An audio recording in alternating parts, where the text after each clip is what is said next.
The second your Alfa Romeo warranty expires, you don't own a luxury car anymore. You own a very expensive problem. We're talking thousands in electrical bills, parts you can't source, and repair quotes that will make you physically ill. And the worst part, you probably didn't see it coming. Today, we're counting down the 10 Alfa Romeo models that become complete financial suicide the moment that warranty clock runs out. Number 10. Alfa Romeo Tonale. This one should have been Alfa's big comeback story in the compact SUV space. Italian styling, hybrid tech, and a price that actually made sense. The base 2023 Tonale T started at just under $45,000. On paper, it checks every box. In practice, within its first 2 years on the market, the Tonale had already accumulated at least 4 NHTSA safety recalls. 4 recalls on a vehicle most owners haven't even hit 30,000 miles on yet. The core problem is the platform. The Tonale shares its bones with the Dodge Hornet and Jeep Compass. And while Stellantis cost sharing sounds smart in a boardroom, what it means for you is that you're paying near luxury money for budget compact SUV components underneath. Owners report battery drain issues, transmission hesitation, and sensor failures appearing well inside the warranty period. The trouble is, those same electronics don't magically improve once you cross 36,000 miles. They get worse. Consumer Reports' publicly available reliability data for the 2023 Tonale is listed as not available, meaning there wasn't sufficient owner survey data to generate a verdict. Not an encouraging sign for a vehicle still finding its feet in the market. And here's the part that should scare every prospective buyer. Alfa Romeo has just approximately 110 dealerships across the entire United States, down from 135 in 2022, and still falling. When something breaks after your warranty is up, you might be looking at a several hundred-mile round trip just to get in front of a technician who actually knows what they're dealing with. And that's before you see the parts invoice. The Tonale is already losing value faster than almost anything in its class. Some early models that sold new for around $44,000 to $45,000 are now clearing used car lots well below $25,000 losses of 40% or more in just a couple of years. And if you're still making payments, that's a nightmare you cannot wake up from. Number 9. Alfa Romeo 4C. Here's the cruel irony of the 4C. It was one of the most pure, genuinely exciting sports cars to come out in the last decade. A carbon fiber tub, a approximately 2,465-pound curb weight, mid-engine layout. It drove like nothing else you could buy for under $60,000. Car journalists lost their minds over it, and they should have it. Was genuinely special. But here's what happens when you actually try to own one out of warranty. The 4C's direct injection turbocharged 4-cylinder, once the miles pile up, starts drinking oil, not dripping it, drinking it. Owners on forums have documented topping off oil every 1,000 miles or less in high mileage examples. The composite body panels, the outer skin is SMC sheet molding compound, though the monocoque chassis beneath is carbon fiber, are gorgeous until you need to replace one, at which point you're getting quotes that rival complete engine rebuilds on a normal car. Then there's the dealer situation. Alfa discontinued the 4C in 2020. Many Alfa dealers have since reduced their footprint or merged with other brands entirely. Finding a technician with genuine 4C experience is getting harder every single year. Specialty carbon fiber repair, direct injection walnut blasting, and the unique suspension geometry of this car require specialized knowledge. General mechanics won't touch it. Alfa specialists will, but they'll charge accordingly. The 4C is one of those cars that's incredible to own inside warranty. Outside of it, every quirk becomes a bill, and there are a lot of quirks. Number 8. Alfa Romeo Spider 939. When the 939 Spider debuted at the 2006 Geneva Motor Show, it turned heads everywhere. Gorgeous bodywork, a legitimate Italian convertible pedigree stretching back to 1966, and a European launch price in the low to mid 30,000 euros. Enthusiasts were thrilled, and for the first few years of ownership, it delivered on the fantasy. After that, reality sets in hard. The 3.2-liter V6 JTS is mechanically engaging but electronically fragile. The Selespeed transmission Alfa's automated manual is the one component owners universally warn about. When it goes, and eventually it goes, you're looking at a repair bill that can run anywhere from £2,000 to well over £4,000. Pair that with a specialist network that was never deep and has contracted significantly since, and you have a parts sourcing problem that gets messier with every passing year. These cars are now 16 to 20 years old. Rubber seals degrade, water intrusion becomes a real issue in convertibles,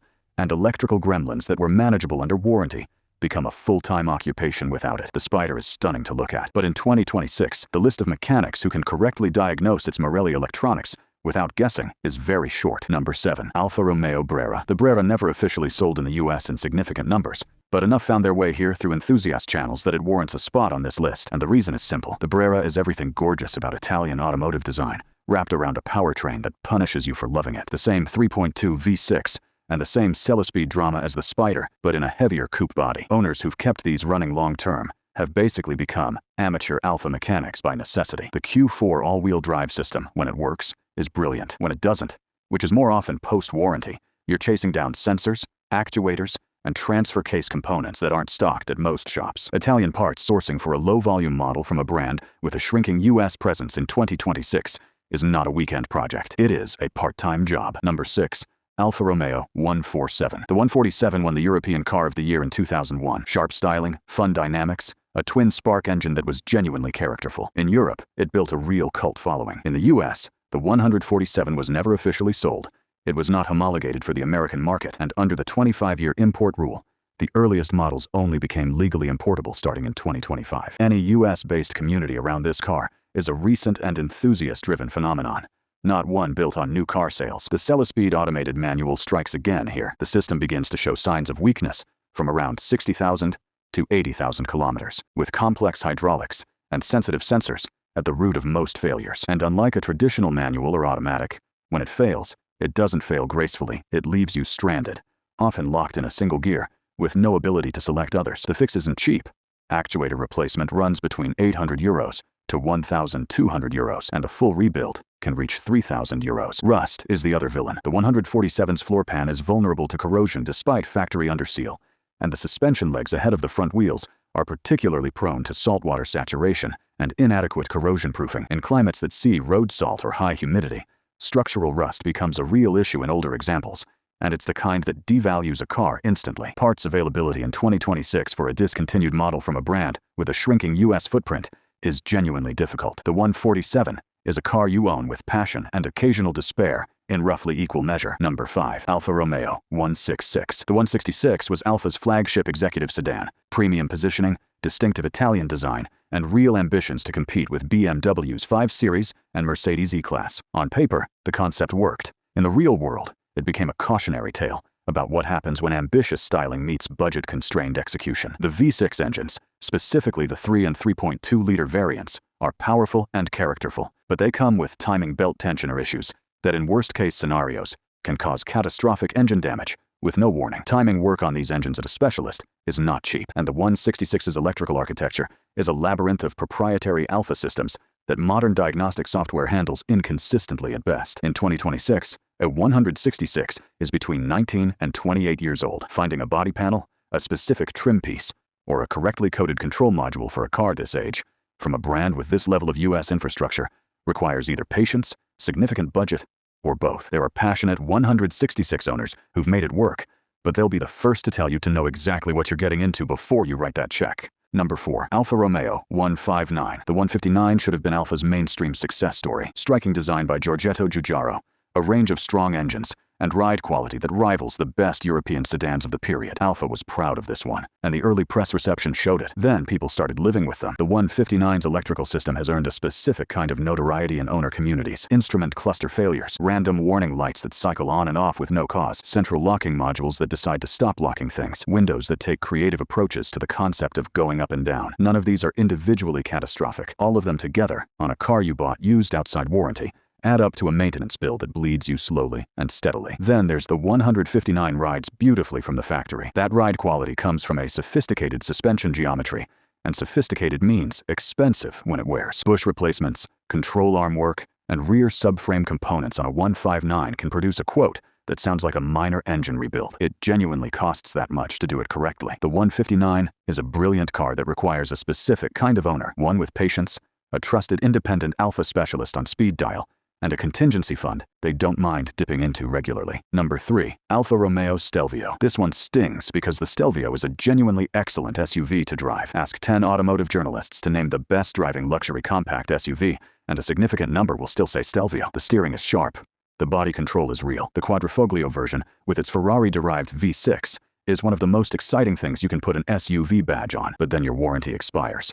Early Stelvio models scored poorly in reliability studies. J.D. Power gave the 2018 model just 70 out of 100. Consumer Reports has not formally ranked the Stelvio's reliability, listing every model year from 2018 to 2025 as NA, not available, due to insufficient sample size. Electrical issues that plagued early 2018 and 2019 models never fully left the brand's reputation. Owners on forums describe the relationship with their Stelvio the exact same way every time they love how it drives, and they hate everything else about owning it. Out-of-warranty electrical repairs on a Stelvio are priced at European luxury brand rates, with Alfa Romeo's parts availability limitations layered on top. That combination is uniquely painful, and since the average Alfa Romeo dealer in America was moving fewer than 7 cars per month in 2024, with 2025 figures declining further, dealership profitability is under real pressure. That means reduced service staff, longer wait times for parts, and a service experience that rarely matches what you'd expect at the price you paid. The Stelvio depreciates at a rate that makes most German luxury SUVs look conservative. Buyers cross-shopping a used Stelvio against a BMW X3 or Mercedes GLC almost always go German, not because those cars are better to drive, because the long-term ownership math is dramatically better. Number 2. Alfa Romeo Giulia. The Giulia had one of the most anticipated launches in modern automotive history, a rear-wheel drive Italian sports sedan, purpose-built to take on the BMW 3 Series on its home turf. When the Giulia Quadrifoglio went to the Nürburgring and posted a 4-door production sedan record, lap time of 7 minutes and 32 seconds, the automotive world genuinely got excited. This wasn't a car pretending to compete with BMW. This was a car actually doing it. Then people bought the base models and lived with them and started calling dealerships. Early Giulias shipped with an electrical issue list that reads like a creative writing exercise, randomly disabling power windows, infotainment systems that boot to error screens and stay there, cameras that drop in and out, door handles that stop responding. These weren't edge cases. They were systematic across early model years, widely documented in owner communities from the very first year of production. Alfa addressed many of these through software updates and revised hardware in later models, but the reputation never recovered. When someone is spending around $45,000 to $50,000 on a car and choosing between a Giulia and a 3 Series, the reliability history is the reason they go 3 Series every single time. Out of warranty, the Giulia reveals its true nature: specific electrical modules that require Alfa dealer programming, not your local independent shop, suspension components that wear on the aggressive side and cost accordingly, and sourcing anything outside a roughly 100 to 150 US dealer network for a car. This complex is a test of patience that most owners didn't budget for when they signed. Number 1. Alfa Romeo, Giulia Quadrifoglio, and Stelvio Quadrifoglio. Here's the thing about putting a Ferrari-derived twin-turbocharged V6 into a compact sports sedan, or SUV, and then running it through Alfa Romeo's parts and service network. Everything about the ownership experience before the warranty expires is pure, intoxicating joy. Everything after it is a financial commitment that most buyers simply didn't fully calculate when they pulled the trigger. The Quadrifoglio variants are the most emotionally compelling vehicles Alfa makes. The QF Giulia does 0 to 60 in approximately 3.8 seconds. It sounds like nothing else in its class. It handles with a precision that makes driving feel like a genuine skill. Automotive journalists don't just like these cars.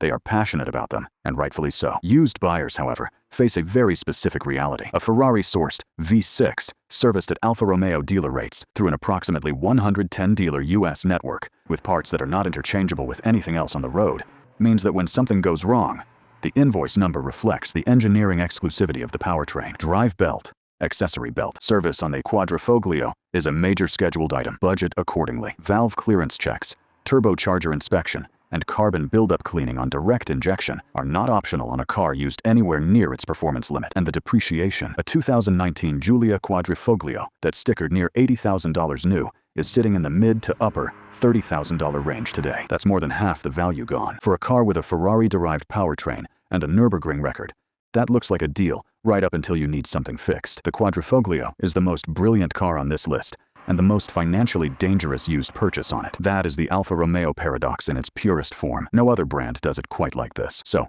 there it is. 10 Alfa Romeo models that turn into financial disasters the moment that warranty expires. And look, if you're a true Alfa enthusiast who knows exactly what you're getting into, budgets for it, and has a trusted independent specialist on speed dial, more power to you. These cars are genuinely special in ways the numbers alone can't capture. But if you're buying one used, thinking you're getting a European performance bargain with no strings attached, the strings are real, they're expensive, and they tend to show up all at once. Which one surprised you the most? Drop it in the comments below. And if you haven't subscribed yet, take a second and hit that button. We break down the real cost of car ownership every single week, and you don't want to miss what's coming next.